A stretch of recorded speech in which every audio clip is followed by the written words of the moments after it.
This is Andi Purewal, Boxing Social in association with Betfred. We're in Coventry and I'm joined by trainer Shane McGuigan. Shane, firstly, how are you?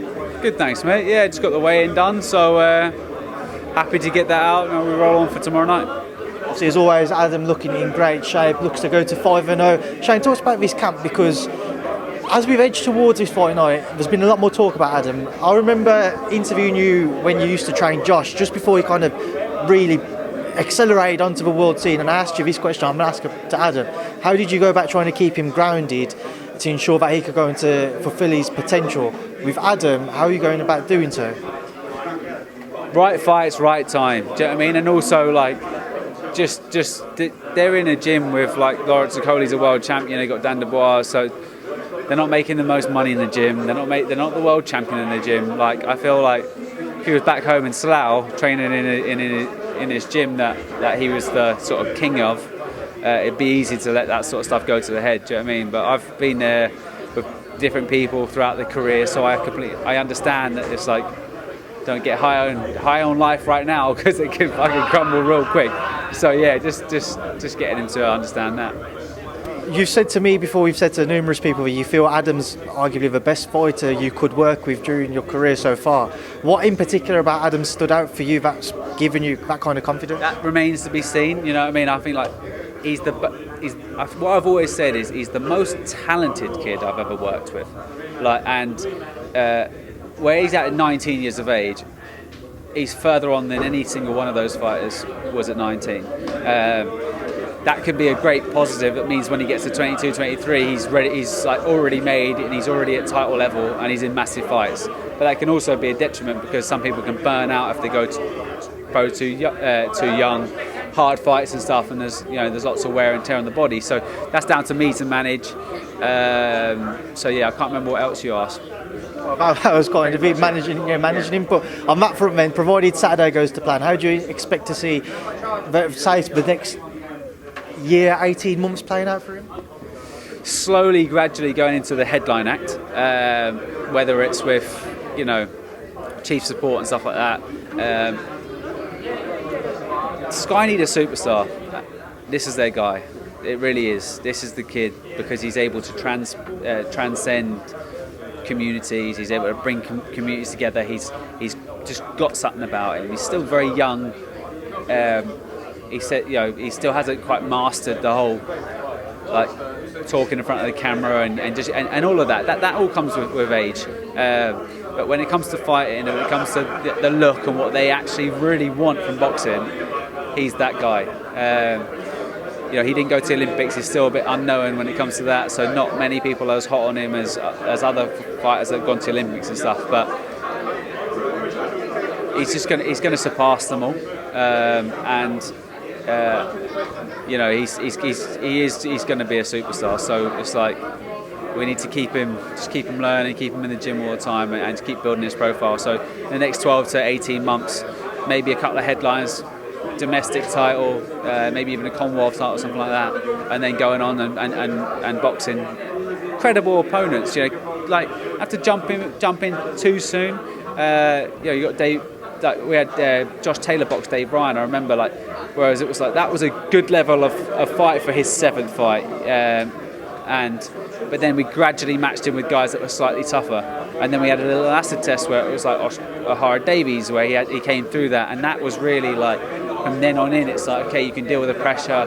He needs to have those scenarios. Maybe not quite as quick as Josh because Josh was already developed. He's 25 years of age. He was a fully fledged man. So we can drip feed it a little bit slower, but he still needs to have those acid tests before he fights the big names, and it's going to be just going to be getting him used to the occasion, getting him used to the limelight, and in 12 to 18 months' time, I think he's going to be in a good place. So on that front, what test do you think he has to overcome on Saturday night? What do you know about his opponent? What you're hoping he brings out of Adam? Very little footage on him. I don't think he's going to bring anything out of Adam. I think he's going to do what he has to do. I think he's going to get rid of him. It's just the manner of the way he does it, how he dismantles him, and then we'll roll on to the next one. Keep him busy at this moment. It's not going to be like he's not going to be in. He's going to be in relatively hard fights. Like Conor Marsden wasn't exactly an easy test as what people were thinking. They thought it was going to go at least 5-6 rounds. Thought it could have even gone the 8. But obviously it was over in 20 seconds. Now we'll get guys that can do the 6 to 8 rounds. And if we can't find guys that can do that we thought could do that, then we have to step him up until we find someone that can match him. But it's proving difficult even in sparring. I mean, you just mentioned the sparring front as well. I know he helped Joe Cordina prepare for his bout with Kenichi Garba ahead of his victory recently. Adam shared the ring with these world level guys, so how much more confidence does that give you guys that there is, I don't know whether generational talent's the right word, but is it hard, or could you say that's a potential there for him to be a generational talent? Definitely. From this, from this side of the sea, I think he's going to be our generational talent. You know what I mean? You got the Mayweathers back in the past, of course. Listen, let's take those guys out. Now you're looking at the Keyshawn Davies, you're looking at the Shakur Stevens, you're looking at the Gervonta Davies, you're looking at the Devin Haney's, the guys that have achieved like huge things at a very young age. I believe he's going to be the UK and Pakistan's version of that. Just final one on Adam then. Just want to revisit the Ryland Charlton situation. Is that a fight you think could happen beyond Saturday night? Definitely, yeah. I think like there's the Dylan Chima fight, there's the Ryland Charlton fight. That's the level that I want to keep him at. And it just depends how he deals with that. And then we'll crack on. Do you know what I mean? Like Ryland Charlton is really a bogeyman in terms of what people would expect on paper. He's knocked out welterweights, he can punch. Even who's the guy from Liverpool that he boxed? I can't remember, the southpaw guy. Like he was out boxing him, but then he caught him late on, and it's like it's a risky fight, but it's a fight that look, he's going to get hit with hard shots at some stage of his career. There's ways to make sure that that you have to deal with that and defensive stuff. So it's like most of the time people would do that over 6 rounds. They thought, do you know what, you can outbox him for 6 rounds, get enough experience before moving on. But I think he knocks Ryland Charlton out. I think he knocks Dylan Chima out. I think he knocks all of these guys out. So, and it's the manner that he does it, and it's actually the experience that he gains from it. So we'll see. Just moving away from him, just go back to Daniel Dubois' recent victory out in Miami. WBA regular title list now. Shane, just reflect on what was a short night's work, as many expected out there. Yeah, as many expected. I think he could have been quite slippery if you gave him space. Dan also could have just jumped on him and tried to knock him out in the first round. People can just continue to discredit it, but like we're not claiming to have beaten bloody Rocky Marciano and Joe Louis and all those kind of guys. Do you know what I mean? It's like we know that we've picked up a belt, but we also know that Dan's now in a powerful position. People can once again discredit the belt, but puts you in a strong position if Usyk gets stripped. Not that he would, but if he got stripped, you're immediately elevated to world champion, like super champion, as it were. I think I'm happy with his position where he's at. I'm excited to see what's going on with the next 12 months. Hopefully, Frank and the team can land some big fights for him, and we can start, gaining proper momentum again. Because I think there's lots of improvements that's been made. People can say, they didn't see much of a difference. I thought he looked sharp. I thought he looked sharp on his feet. But what's more important is when someone comes to win and starts throwing punches at him, he's learning. So we've seen that in sparring. He's able to learn. Like when he boxed Joyce, or when he first came in, he used to switch off on give people jabs and stuff, and he's taking almost more offence when someone's punching him now, which is a good thing, which is going to switch on and make him develop. One name you've mentioned, and to others as well, is Dillian Whyte. Dillian's obviously a free agent. Would you be more than happy to see Daniel face Dillian next if that one could be agreed? Yeah, definitely. It's not my call, but I think that for me, I'm obviously part of the team, part of the decision making, but I think it's a great fight. I don't think that Dillian will want it, and not to say that he doesn't want it because he's scared of Dan. I think just the logistics of it, I probably think, do you know what, I could try and box Wilder, or I could try and have a bigger fight out there. So I understand, but what Wilder doesn't hold is a version of a world title. As much as people want to discredit it, it's still something, and I think that's why I feel like someone like Dillian Whyte would be, contemplate the fight.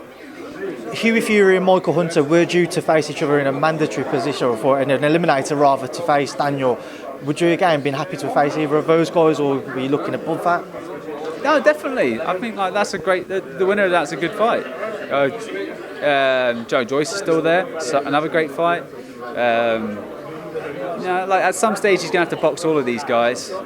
You can pick your battles, and you can pick your battles early on, and try and sort of manoeuvre your way away from styles that might not suit you. But then at some stage, once again, you're going to have to box them. So it's a matching process for now, but I'm sure he's going to fight them all. Away from Daniel, just get your thoughts on a video that circulated of Lawrence Okolie. I'm sure you've seen it on the Boxing Voice, where he said he's with Eddie, but some have kind of suggested that deal might be coming towards an end. Can you just kind of give your thoughts on that video, where things currently stand with Lawrence? Listen, I said it yesterday. I think I'm not part of the decisions. I'm not part of Lawrence's management team. I turn up and I train. And when he tells me there's a fight, we're going to knuckle down and start training. He's going through some stuff, and that's his business. Do you know what I mean? So I just, once again, I stressed yesterday that we have built momentum, and that I want to keep the momentum going. I don't want anything to stall, and I hope that it doesn't. On the fighting front then, Shane, what do you think's most likely next for him? Probably a defence of his world title. Yeah, maybe we can get a unification, but I don't know where he stands. That's fair enough. And also just an update on CBS. What is the latest with Chris? We're working on a few things with Chris at the moment. So I think got a few options on the table. So we'll have a decision pretty soon. But he's just had a baby, his first baby, Frank. So obviously congratulations to me and him. So but he's back in the gym. He's back in. He's training, and he's getting himself prepared. So hopefully a late summer date. Final topic, just away from your guys. I just want to get your thoughts on the link up between Anthony Joshua and Robert Garcia as a fellow trainer. What do you make of their move together? Like Robert Garcia, I think he's a great trainer. I think he's a good mentor as well as a trainer. So he's got a good mindset. I think that's exactly what Anthony Joshua needs. He needs to be out of control of his camp again. Have confidence that person is dictating terms for his benefit, and just get on and train, and get on with the game plan, and don't question nothing, and don't try and control anything, because when it comes down to loads of money, when you're a pay-per-view star and you've made loads of money, everyone always starts looking over their shoulder at who's on their side, and if you start questioning your immediate camp and your immediate setup, then you start taking more control on it, and then actually that is us as human beings. If there's a pen down there, I'm going to bend over and I'm going to pick the pen up as energy efficient as possible. Now, if it's 100 kilos, I'm going to have to squat down and lift it properly, right? So if you're in control of your own decisions, your own training camp, you're not going to go and put yourself through the things that you need to put yourself to really get yourself battle ready. So Robert Garcia is a fantastic addition to this team. One final thing on that, he mentioned when he came in, he noticed that there's kind of like a mentality issue with AJ that he almost has to overcome that on the back of defeats. Maybe he's just lacking that self-belief. Do you see that, not even just for defeats, but maybe those hard fights he's had, i.e. Klitschko, amongst others? Yeah, I think that's sort of, it's not necessarily the technique issue. He knows how to throw a punch. I said it again yesterday. He lifts sometimes when he throws combinations. He lifted when he was throwing that left hook against Andy Ruiz and got clipped with it. But really, he's 32. He's hit the pads, the bags, the sparring for years. He probably shouldn't have landed four. He probably shouldn't have been going in for 4 punches. 2 would have done against Ruiz, and he wouldn't have got caught with that shot. So it's like there's simple instructions, but you don't need to say do this, turn that over, do that. It's just be selective on your shots, but be aggressive. Back him up to the ropes, drop back.